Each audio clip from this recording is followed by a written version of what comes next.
Sa unang pagbasa, si San Pablo naghisgot nga ang tanan nga makasala mahimog yung ulipon sa sala. Nya kung ang sala na mao'y atong hari, nya maulipon na taniya, ang sala musangpot gyud sa kamatayon. Mao na nga ning hatag nato si San Pablo og usa ka pahinumdom nga dili gamiton ang atong lawas aron bisag unsang bahin sa atong lawas aron gamiton sa pagpakasala. Gamiton Hinoo nato ang una, isipon nato ang atong kaugalingon nga patay na. Nga ikaduha, ipagamit nato ang atong kaugalingon sa Dios alang sa katuyuan nga matarong.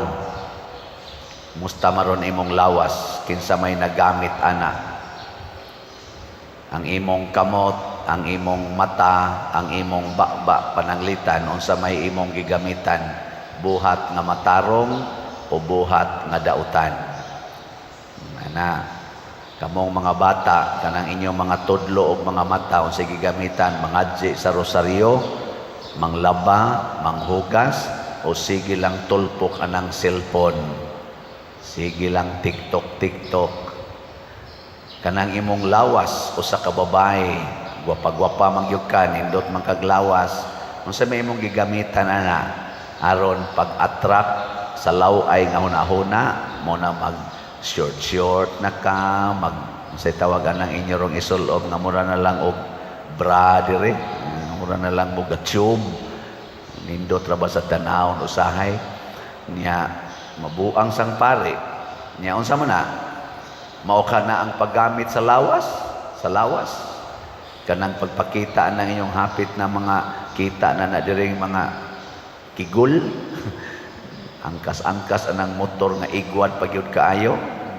Maugta na magkatawa lang ko kay mangadji media sakyanan magdagan nya mokalit og overtake ang motor nga naay nag-angkas nga igwad kay tanan, galong sleep diri kay init unya ang diri aring ubos wa gyud tabuni, hapit na lang yun makita tanan.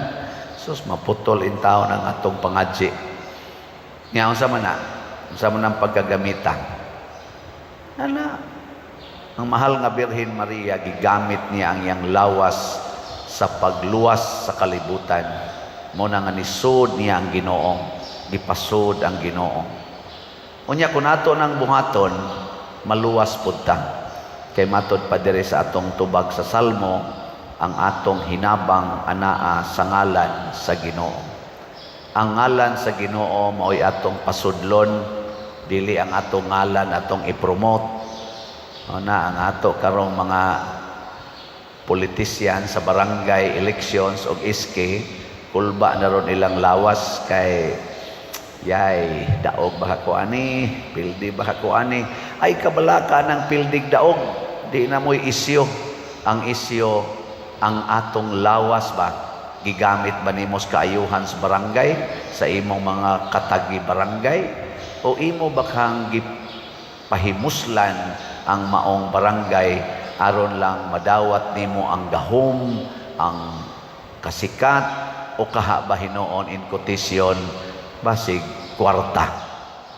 Mao na atong pangandaman kay gipahinumduman ta ana nga maulipon gyud ta basta ang atong lawas maulipon gyud ta sa sala, basta ang lawas nato gamito na sa pagpakasala. Sa atong ebanghelyo gihisgutan ni Hesus ang buutang sulugoon. Kinsa man kuno ning buutang sulugoon? Ang una, kanunay siyang nagsunod sa iyang agalon. Kita sulugoon sa Ginoo. Kining tanan natong gibuhat, ako pare, gisugo ko pagmisa, gisugo ko pagtudlo ninyo, gisugo ko pagpa-develop aning atong simbahan dinhis parokya o sa archdiocese mo nang sige tagbaligya dinig mga slots, times be to God kay daghan sang namalit. Wala ba mo malipay kay wasad mo kapalit. Unya ang atong mga kaigsuonan nga naas gobyerno gisugo sana pag-manage sa atong gobyerno nga ang mga balaod nga makapahatag sa atong katilingban og hapsay, husay, luwas ug naay hustisya ug kaangayan ipatuman gid na siya. Tanang balik-balik yung ko dinigsulti anang mo parking sa karsada nya nasa tay mga kahoy nga dagkong kahoy nga ni-expand ang karsada, nasuod na sa karsada, wa sad putla kay kuno na ay balaod nga madaot ang ecology, tinuod man sad na, pero mas dako tingali kadaot kung di putlon kay ang mga motorista masabod naman liha kay nisud naman sa karsada unya highway pagyon nya karon ni ay dinhi ato lugar nato giparkingan pagyud magtalikod pa ang magparking gibutangan pagyud mga dekorasyon nga mga tanom mga ornamental plants na kunaunsa naman karsada himuong extension sa atong tugkaran di ba no nagigamit na nato ba ang atong lawas sa pagpahimos dili sa pagpangalagad. Muna diri ingon si Kristong maabutan kay mos Ginoo kay mga matay magitang tanan no. Gilingi anay mong tupad ding na mamatay ra gyud ka. Hasta sad ako mamatay sad ana.